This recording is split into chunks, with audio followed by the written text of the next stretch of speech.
Alright guys, we're gonna start here in a second. I guess it's gonna be like third time the charm. I've been trying to figure out this live streaming and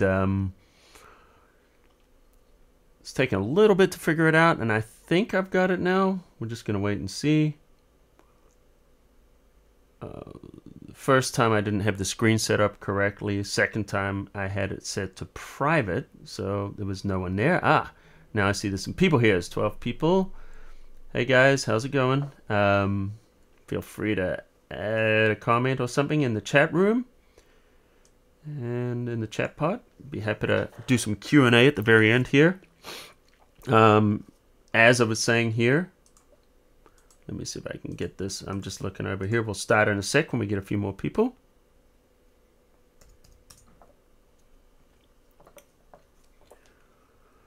So this is my third attempt at doing this. The last time I screwed up, I had it set to private. So people there, and that's because no one could get in. So I was just kind of talking to the wind. It might appear on the channel. Hey, how's it going, Telescope1? All right, so it looks like this is starting to work. That's awesome. Great. So you know what? We're probably just going to get started.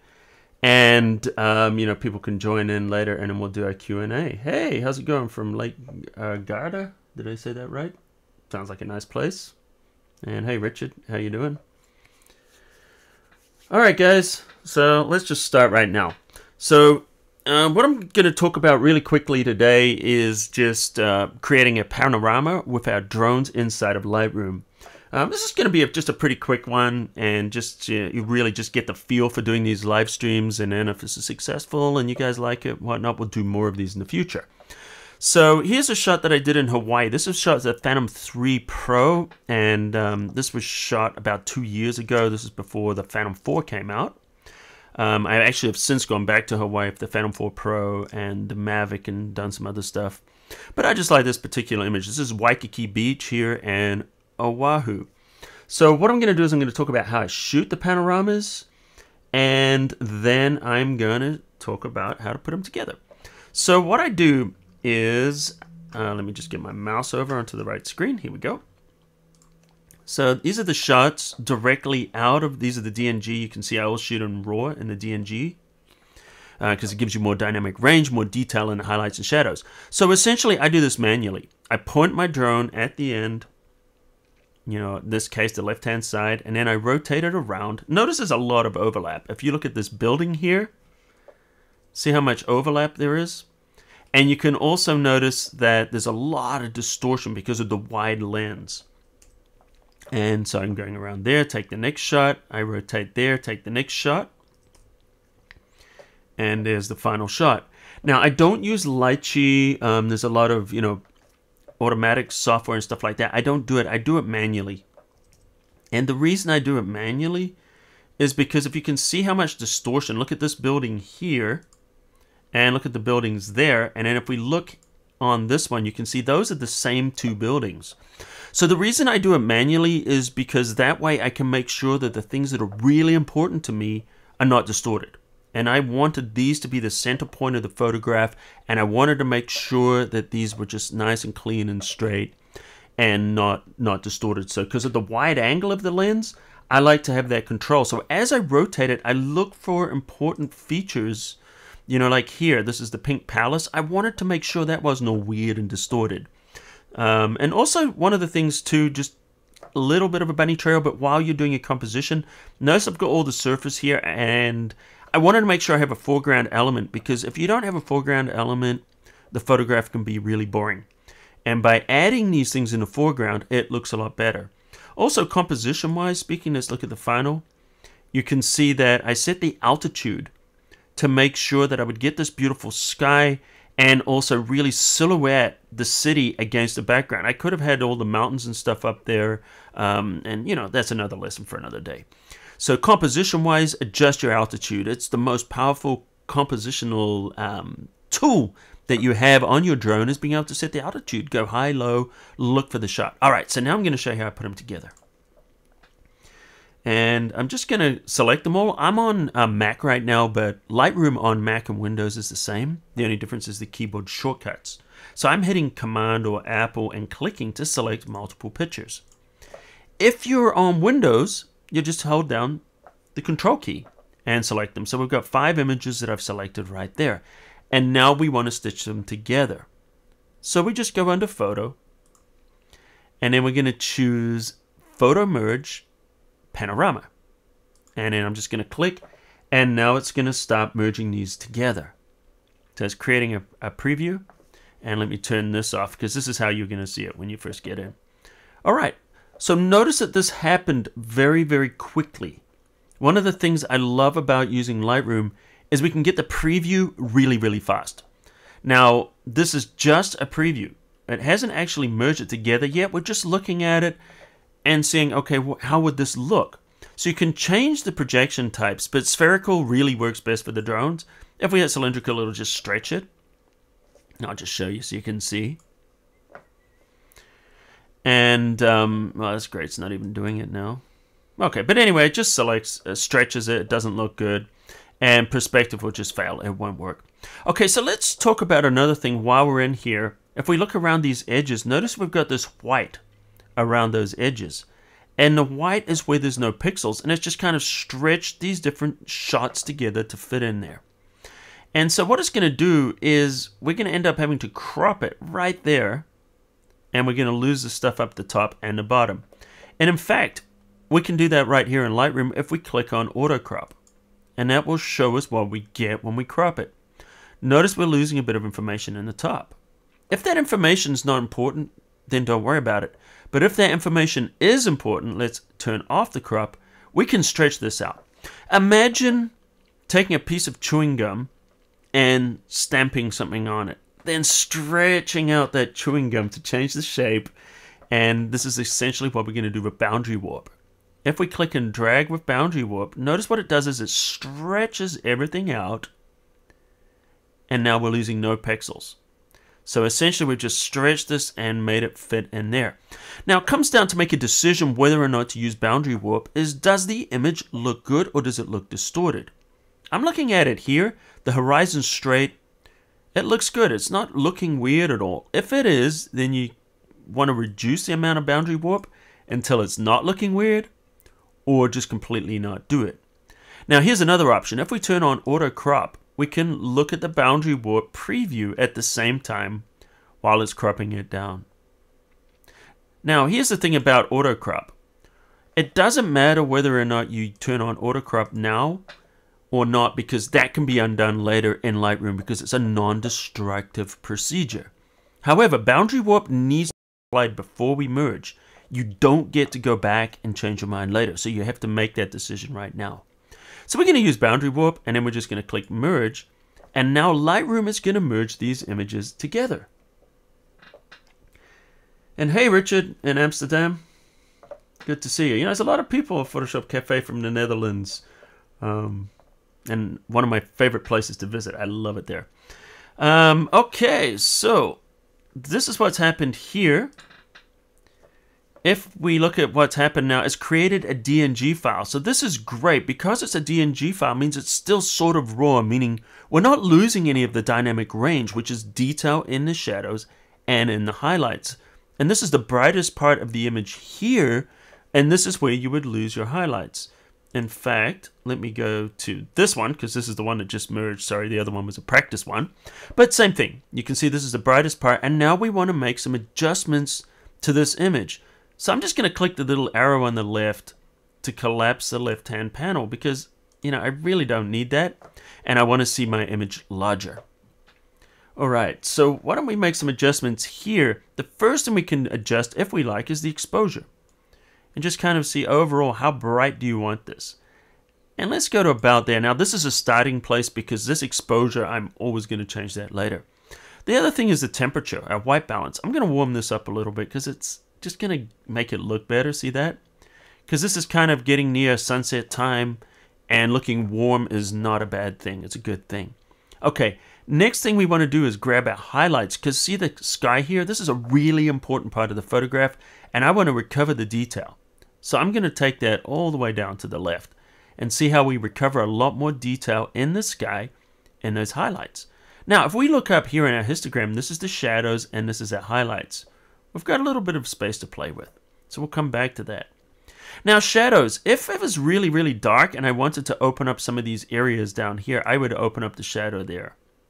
In fact, why don't we just a little bit? Because you know why? This is going to enable me to pull the exposure back a little bit. Just a touch to add more detail to that sky. So I tend to be very heavy-handed with the highlights, but a little bit careful with the shadows. And also, if you open the shadows up too much, it gets that fake HDR look in it, and it doesn't look good. It starts to look too fake.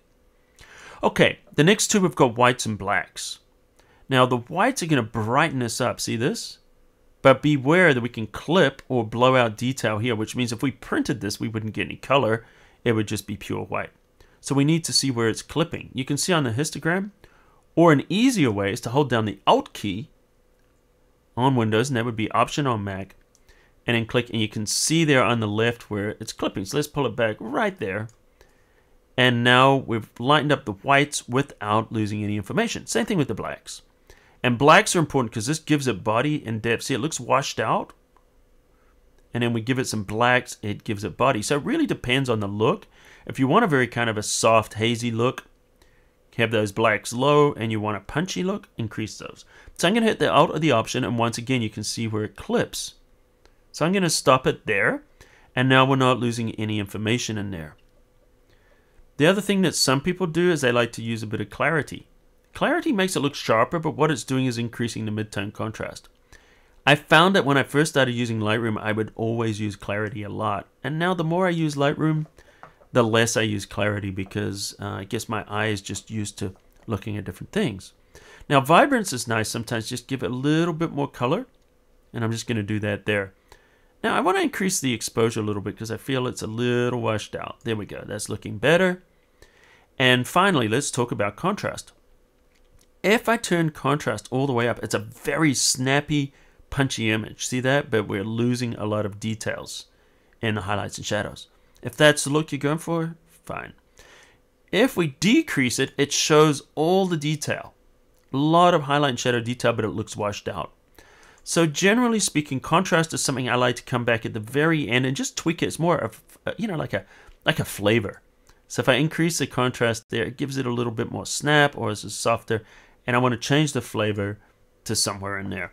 So anyway, that's more or less what we're doing. There's other things we can do with the gradient and things like that, but I don't want to go on too long and leave a little bit of time for questions and answers. So, you guys got any questions or answers, drop them in the pod there. So let's have a look. What have we got here? Hi, how are you? I'm great.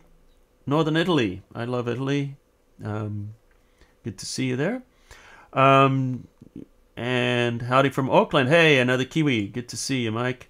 And we have our friend here from India. Nice to see you. Okay, so here's a question. Do I use a filter? And please, guys, if you've got any questions, pop them in there really right now, because there's a little bit of a delay there, so it takes a second for your questions to get through. Filters. I don't use filters when I'm shooting panoramas. And the reason I don't use filters when I use panoramas is because if you're using a polarizing filter won't work when it's pointing directly or away from the sun.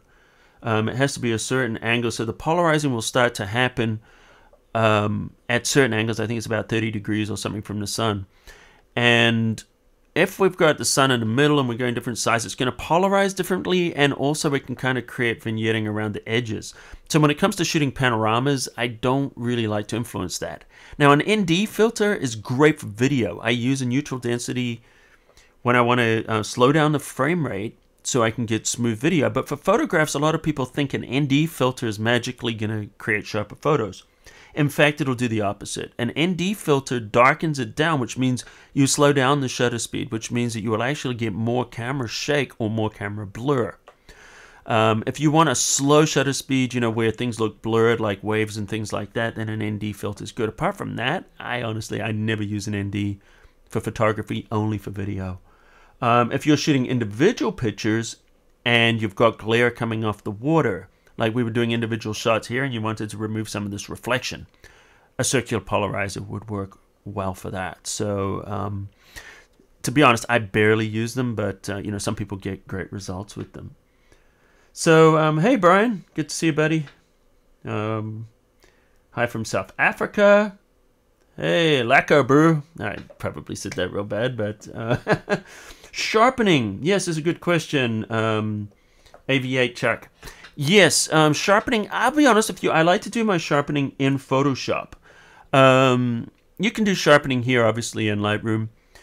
But I do my sharpening in Photoshop, and I don't do the sharpening until I output, depending what I'm going to do with it.